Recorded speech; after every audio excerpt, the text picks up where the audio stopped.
Hello everyone, welcome to this next edition of Market Ruburu. I have with me Raju Ranjan, and as we discussed last time, we will show some methods to identify stocks for the next few days based on what study you can carry out for the maybe the week closing like what we are closing today. And of course, markets have become very bearish based on what has happened today.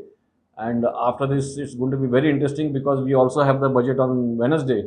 And the first question which people will ask is, should we trade till Wednesday or should we not trade till Wednesday? तो आप क्या बोलते हो राजू उसके बारे में? So first of all जो budget है या कोई भी इवेंट अगर है तो इवेंट से पहले ऑलमोस्ट ट्रेंड डिसाइड रहता है जो जो जो मेरा ऑब्जर्वेशन है। तो अगर एज ए टेक्निकल का बात करें तो जरूर करना चाहिए बिकॉज आपको ट्रेंड और जब आपका कोई सिस्टम आप फॉलो कर रहे हो तो वो सिस्टम को कंटिन्यूअस फॉलो करो, उसको ब्रेक नहीं करो, चाहे कोई भी इवेंट है।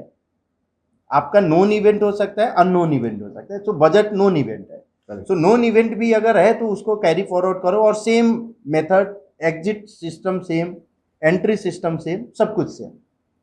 लेकिन बजट डे पे थोड़ा सा चेंज करना पड़ेगा। एग्जैक्टली, तो बजट डे के दिन का भी आपका सिस्टम अलग हो सकता है कि क्या करने का, बिकॉज उस दिन वॉलेटिलिटी आपका इंक्रीज होता है। करेक्ट। तो उस हिसाब से आपका सिस्टम जो है आपका इंक्रीज हो चेंज होना चाहिए। विप्सॉस भी आ सकता है। Anyway that is a different chapter all together, budget day trading which और उस पे हम लोग कभी डिस्कस जरूर करेंगे। We have covered it in our nest in the past, so whoever has seen that will remember that. Anyway, जो last time जो अपना डिस्कशन हुआ था आरएस अल्टीमेट मैट्रिक्स, तो अभी क्या स्टेटस है निफ्टी का? निफ्टी ने तो ब्रेकडाउन दिया है करेंटली। अगर हम जो निफ्टी का उस दिन का अगर चार्ट देखें तो ये दो काउंट हम लोग प्लॉट किए थे। फर्स्ट जो था 45 डिग्री ट्रेंड लाइन, यहाँ से मैंने प्लॉट किया था कि ये एबीसी का एक काउंट है, सॉरी ट्रेंड लाइन है, और ऊपर का जो ये वाला 45 डिग्री मैंने ड्रॉ किया था जो यहाँ तक ही था, उसके बाद एक्सटेंड हुआ ये। सो ऊपर का अगर ब्रेक करता था तो ये टारगेट पॉसिबल था, नीचे ब्रेक किया तो ये टारगेट पॉसिबल था। चार्ट जो एंकर पॉइंट वही जो लास्ट टाइम जो मैंने दिखाया था वही सब कुछ है। सो 25th को इनफैक्ट आई रिमेंबर मैंने बोला था कि at the top side of the range I think it was around 18,200। इसका डबल टॉप बाय कहा था ऊपर 18,230 था मेरे ख्याल से, 18,180 यानी 200 के करीब। हाँ, तो उसके ऊपर क्लोज हुआ ही नहीं। And then I had said कि right from that morning TOI was suggesting bearishness, तो उसके बाद बुलिशनेस हुआ ही नहीं right from that day. Exactly, और वहां से कंटिन्यूअस आप कल यानी एक दिन पहले ही इसका ब्रेकडाउन हुआ एबीसी चार्ट का। इनफैक्ट ये ब्रेकडाउन वेडनेसडे को ही हुआ है बिलो 17,950। और उस समय आपका स्टॉप लॉस देखो काफी स्मॉल स्टॉप लॉस था, यानी 18,125.30 का था, नॉट इवन 200 पॉइंट। एग्जैक्ट। और इसमें जो ये एंकर पॉइंट पे, तो करेंटली जो ट्रेड हो रहा है एंकर पॉइंट सपोर्ट पे एरिया में है। सो जब तक इस एरिया को ब्रेक नहीं करता है, यानी ये जो लेवल जो है अप्रॉक्स 17,570 550। इनफैक्ट आज का लो वहीं पे है, ये फ्यूचर्स का है ना, तो हाँ, आज का low is almost somewhere there only. So 550 अगर ब्रेक करके और उसके बाद अगर ट्रेंड कंटिन्यू करता है, सो पॉसिबल काउंट जो है ना, एक और आपका इस एबीसी का एक काउंट ओपन होता है। ये तो क्लस्टर काउंट है 17,250। तो ये क्लस्टर काउंट जब भी अगर पीएनएफ चार्ट पे अगर आपको मिलता है अपसाइड या डाउन साइड, और ये क्लस्टर काउंट क्या होता है, यानी सेम एरिया में दो काउंट या मल्टीपल काउंट भी हो सकता है। सो ये काउंट प्रोबेबिलिटी रहता है इसको अचीव होने का चांसेस ज्यादा है। इसका मतलब ये है कि if market starts trading below 17,550 consistently, फिर उसके नीचे 300 पॉइंट्स का पॉसिबिलिटी है, वेरी स्ट्रांग पॉसिबिलिटी। अब क्वेश्चन होता है इस काउंट का क्या?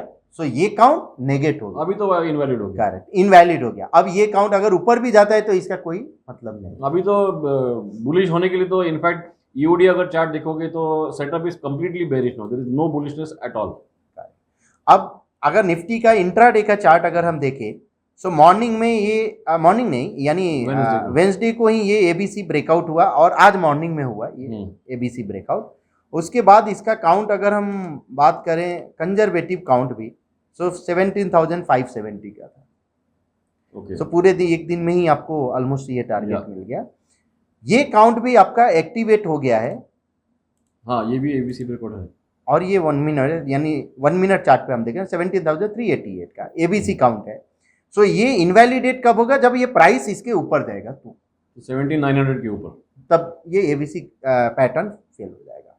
मतलब इसका मतलब ये भी है कि unless Nifty crosses 17,900, Nifty futures keep looking for bearish trades. कहीं भी Correct. अच्छा अफोर्डेबल बेयरिश ट्रेड मिला तो बिकॉज ओवरऑल जो ईओटी सेटअप ऑलरेडी बेयरिश हो गया है।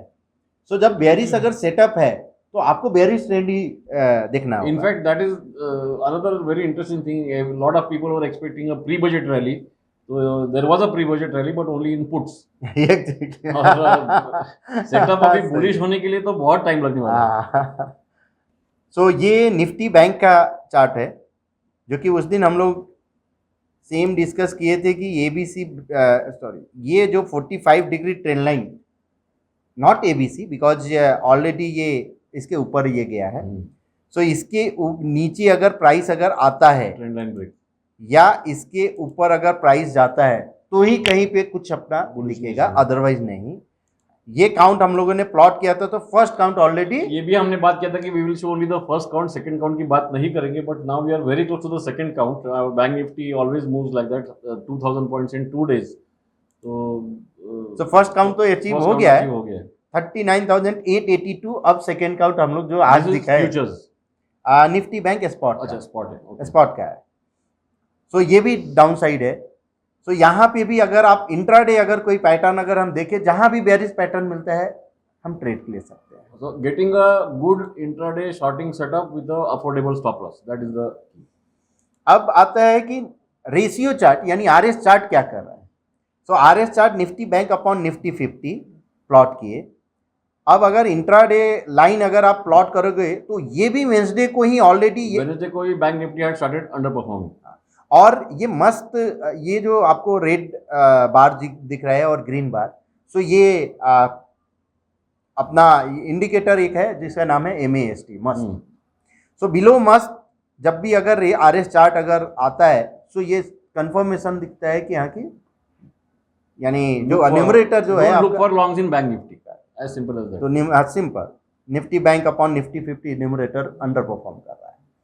सो यहाँ पे नीचे आया और 1400 या bank Nifty has been outperforming for the last many weeks, so it has begun underperforming. So of course budget will be interesting, and there is always a big move in bank nifty stocks after the budget also, so it is going to be a very interesting next week.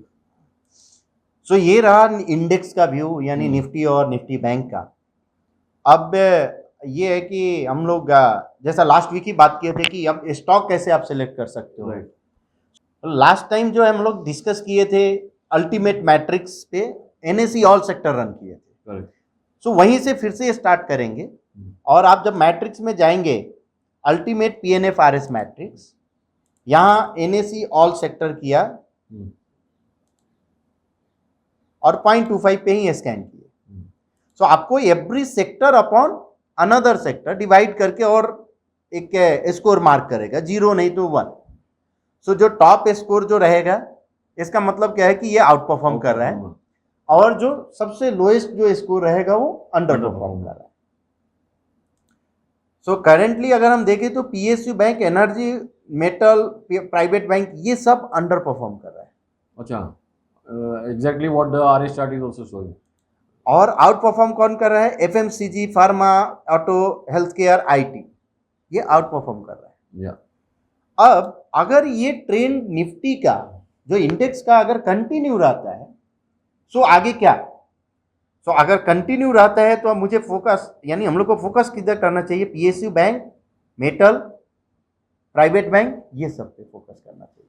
इसका मतलब ये भी है कि the journey, let's say Nifty futures break 17,550 for some reason next week, तो वो जो 300 points का जर्नी है उसमें these stocks might lead the market down.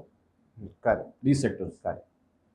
सो अब अगर ये हो गया सेक्टर का, अब PSU बैंक का ही अगर हम बात करें कि PSU बैंक में अब कौन सा स्टॉक जो है ना अंडर परफॉर्म कर रहा है, और उसके बाद फिर हम लोग प्राइस पैटर्न पे आएंगे। सो ये PSU बैंक है, मैंने PSU बैंक इंडेक्स सेलेक्ट किया सेम इसमें और 0.25 पे रन किया। सो ये इसमें अब क्या वर्क करेगा कि पीएसयू बैंक के अंदर जितने भी स्टॉक्स हैं, जैसे कैनरा बैंक, सेंट्रल बैंक, जितना भी ग्रुप है, वो सभी stock, one stock divided by another stock, और जो जो स्कोर आएगा, सो हाईएस्ट स्कोर जो रहेगा वो आउट परफॉर्म, लोएस्ट जो स्कोर रहेगा अंडर परफॉर्म। सो सेक्टर अगर अंडर परफॉर्म कर रहा है तो हम लोग अंडर परफॉर्मर पे ध्यान देंगे। So bank Baroda, bank India, SBI है। सो बैंक इंडिया फ्यूचर में नहीं है, सो हम लोग एसबीआई और बैंक बड़ौदा पे ध्यान देंगे। अब अगर हम एसबीआई का बात करें तो जैसे बैंक बड़ौदा का चार्ट देखें, सो ये बैंक बड़ौदा का, उस पर केवल डबल क्लिक करेंगे ओपन हो जाएगा। सो यहां से अगर प्लॉट करेंगे तो ये 148 और 130 काउंट है।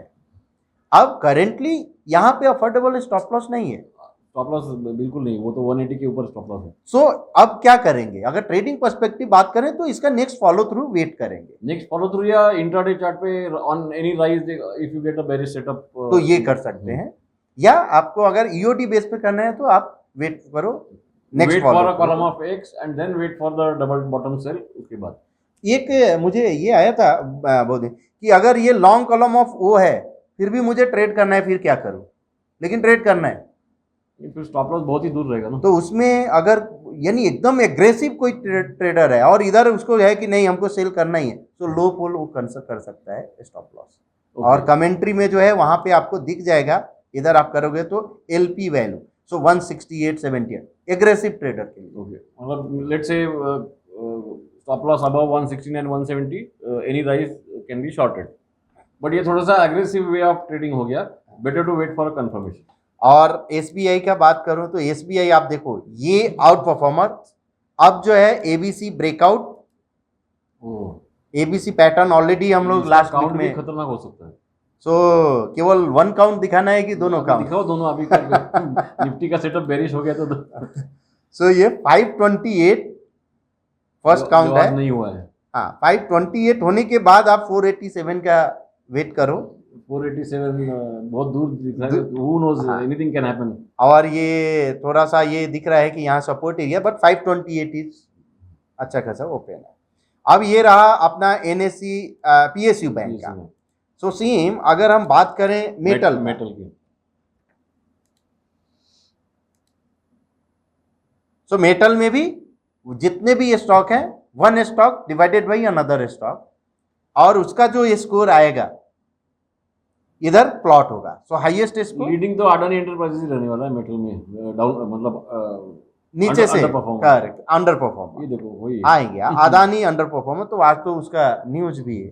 सो एनीवे उसको छोड़ देंगे, इसको इसको अगर हम साइड करते हैं कि उसके बाद अगर हमको लेना है तो अभी वेलकॉर्प, हिंदकॉपर ये सब नहीं है, तो हिंदकॉपर है लेकिन, अच्छा हिंदकॉपर हाँ है। तो जेएसडब्ल्यू का चार्ट देखिए, वो बहुत ही इंटरेस्टिंग चार्ट बन रहा है उसका जेएसडब्ल्यू का। तो जेएसडब्ल्यू स्टील अगर मेटल अगर अंडर, काफी इंटरेस्टिंग चार्ट है ये तो 4-5 बार उधर जाके। सो इस पैटर्न को इसको क्या बोलते हैं, pattern retest, because same area में अगर पैटर्न बार बार, पैटर्न रिटेस्ट नहीं, pattern retest retest retest retest 5 बार पैटर्न रिटेस्ट। तो मल्टीपल टाइम जो है सेम एरिया में रेजिस्टेंस ले रहा है। वो कितना है उसका, कुछ 800 नहीं 780 790 780 790 के करीब में, मतलब unless it closes above 800 it is weak, ऐसा बोल सकते हैं ब्रॉडली। और यहाँ ये लॉन्ग कॉलम ऑफ वो भी फॉर्म हुआ है, उसके बाद काउंट भी 698 6, काफी इंटरेस्टिंग चार्ट है। तो ये जेएसडब्ल्यू स्टील का एक देख सकते हैं, अगर यहाँ से आपको अफोर्डेबल स्टॉप लॉस मिलता है। इसमें टाटा स्टील देखो, कल ही मैंने एक टाटा स्टील का क्राउडेड बस का वीडियो रिकॉर्ड किया, जिसमें जनवरी में टाटा स्टील बुलिश था, लेकिन वो एक रेजिस्टेंस के लेवल ऊपर गया नहीं। एग्जैक्टली ये जो टाटा स्टील का चार्ट है, जनवरी में बुलिश, इनफैक्ट ये ट्रेंड लाइन, ये तो मतलब between the metal JSW is very bearish, Tata steel is still not bearish. तो अगर आपको अगर ये दोनों ही में ही ट्रेड अगर करना है किसी को, तो पेयर ट्रेड भी possible, long Tata steel, short JSW, because अगर और उसको चार्ट पे अभी तो ये हुआ, आप जो से बोले कि दोनों चार्ट देखो, यहाँ से वो चार्ट पे जाके आरएस चार्ट प्लॉट कर सकता है। जेएसडब्ल्यू, अभी जेएसडब्ल्यू स्टील आपको शॉर्ट लग रहा है, तो Tata steel upon JSW steel, so ये रेशियो आपका आउट परफॉर्मर होना चाहिए। अरे ये तो अच्छा आउटकम, साथ में पैटर्न रिट्रेस, पैटर्न रिट्रेस पे था। उसके बाद ये आउट हुआ। अगर In यहाँ fact, ये pattern retrace I think it must have happened when JSW was at 780. तो ये 2021 का ये है ऑलमोस्ट, Okay. अप्रैल 2021 हो सकता है। सो यहाँ से अगर आउट परफॉर्मर अगर स्टार्ट हो रहा है JSW सॉरी टाटा स्टील का, सो पॉसिबल कि ये रेशियो इसका मतलब ये भी है कि even if JSW still rises, Tata Steel will rise more. More correct. या if JSW falls, Tata Steel will fall less. सो ये आउट परफॉर्मेंस का, तो 174 तो ये काउंट भी ओपन है। लेकिन Raju, we are at a very interesting point where we have the budget, we are looking at a bearish setup in Nifty, but we have a very strong support of the anchor point on Nifty. What if that doesn't break and Nifty starts rising? Then the strong stocks will start rising first. सो आज अगर ultimate matrix हम लोग run किए तो उस समय क्या था, आउट परफॉर्मर कौन सा था सेक्टर? FMCG एंड IT और ऑटो था। तो अब FMCG और IT का, फार्मा का, ये सब अगर हम देखें यहाँ से अगर In fact, ITC and Cipla were relatively strong. In fact, ITC was strong. तो FMCG का अगर हम रन करें स्कैनर अल्टीमेट मैट्रिक्स में, तो वहां समझ आएगा कि कौन सा स्टॉक आपको लेना Correct. चाहिए। वैसे ही आप कोई भी अगर आउट परफॉर्म कर रहे हैं तो आउट परफॉर्मर सेक्टर का, फार्मा का आप रन कर सकते हैं। फार्मा का जितने भी स्टॉक है उसका आपको जो भी यानी हाईएस्ट स्कोर है वो आउट परफॉर्म। लेकिन ये जो टेबल है that will be EOD table, उसका इंट्राडे पैटर्न देख के ही ट्रेड लेना। और ये EOD है लेकिन ये रियल टाइम अपने को हाँ, दिखाता रियल है। टाइम। अब ITC आप जो बोल रहे थे, ITC हाईएस्ट स्कोर में है। अच्छा, इसका अगर हम चार्ट ओपन करें तो आपको तो बुलिश चार्ट है। यहाँ अगर सिंपल भी रीडिंग करें तो ये क्या था, हायर बॉटम बन रहा है, फॉर्मेशन हुआ है। और या- अभी सिंपल मूविंग Average एवरेज के ऊपर। It's setup has become bullish. तो ये एक पॉसिबिलिटी हो सकता है कि यहाँ की ये आपको टारगेट है कि अच्छा। So identify a affordable stop loss in ITC and trade long in ITC if the market goes up. और ये अपना ये मकसद है कि यहाँ की आपको मेथड हम लोग डिस्कस करें, कोई stock This is not a recommend. recommendation ITC. What it means is you can run this ultimate matrix even intraday, maybe on Monday, maybe on Tuesday, maybe on the budget day. Why not? हाँ कर सकते And that ultimate matrix will tell you which sector is strong, which sector is weak, and then within that sector you can see which stock is stronger and or maybe weaker, and those can be selected for even for intraday trading on budget day or maybe even positional trading, because sometimes ऐसा देखा गया है कि कभी कभी budget day के बाद जो सेकंड हाफ में मूव शुरू होता है वो और 2-3 दिन चल सकता है, बहुत बार देखा है हमने। तो that is the way you can target the budget, I mean trade till the budget and maybe after the budget. Hope you like this video. Do subscribe to our channel, share it and like it. Thank you. Thank you.